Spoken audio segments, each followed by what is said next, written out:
আশা করি তোমরা ভালো আছো, আমিও ভালো আছি। দেখো আজকে আমি ডিউটিতে যাইনি, কারণ আমাদের রিলেটিভ এসছে বাড়িতে। রান্না করছি, দেখো কী করেছি। এটা দেখো মাছের তেলটা করেছি। প্রথমে দেখো আমি দেখাচ্ছি, এটা আছে সাদা ভাত আছে, এটা আছে মানকচু দিয়ে ইলিশ মাছের মাথা লেজা দিয়ে তরকারি বানিয়েছি। দেখো বন্ধুরা, এই দেখো এটা বানিয়েছি। ইলিশ মাছের তেল আছে, এটা ইলিশ মাছের ঝাল করিনি, তোমার কাঁচা লঙ্কা বেটে কালো জিরে ফোড়ন দিয়ে এটা মাছের তেল ঝাল করেছি। দেখো তো তেল ঝাল করেছি, বেশি বড় মাছ মিডিয়াম মাছ নিয়ে এসেছি। আর এখানে আছে দেখো বন্ধুরা, এটা আছে মুরগির মাংস আছে। এই দেখো, দেখো মাংসটা দেখো তেল ছেড়ে দিয়েছে।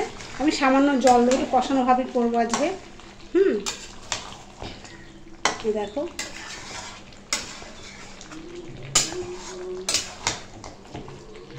দেখো, হ্যাঁ বাবা চেঁচাচ্ছ কেন রে?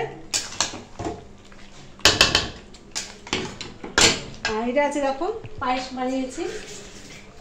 এটা আছে দেখো পায়েস আছে, এটা কনডেন্স মিল্ক দিয়ে, তোমাদের দেখাতে পারিনি। কনডেন্স মিল্ক দিয়ে পায়েসটা বানিয়েছি। চিনি দিয়ে কোনো গুড় দেবো না, চিনি দিয়ে কোনো পায়েসটা। কাজু আছে, কিশমিশ আছে, এলাচ আছে, তেজপাতা আছে। এটা পায়েসটা বানাচ্ছি। দেখো পায়েসটা, দেখো পায়েসটা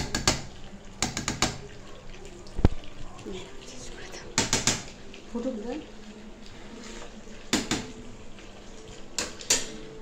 ভালো লাগলে বন্ধুরা একটা লাইক করবে, শেয়ার করবে, কমেন্ট করবে, সাবস্ক্রাইবটা করে দেবে বন্ধুরা। রাখি তবে টাটা। আবার তোমাদের দিদি ভাই রাতে আসবে তোমার সঙ্গে আড্ডা দিতে।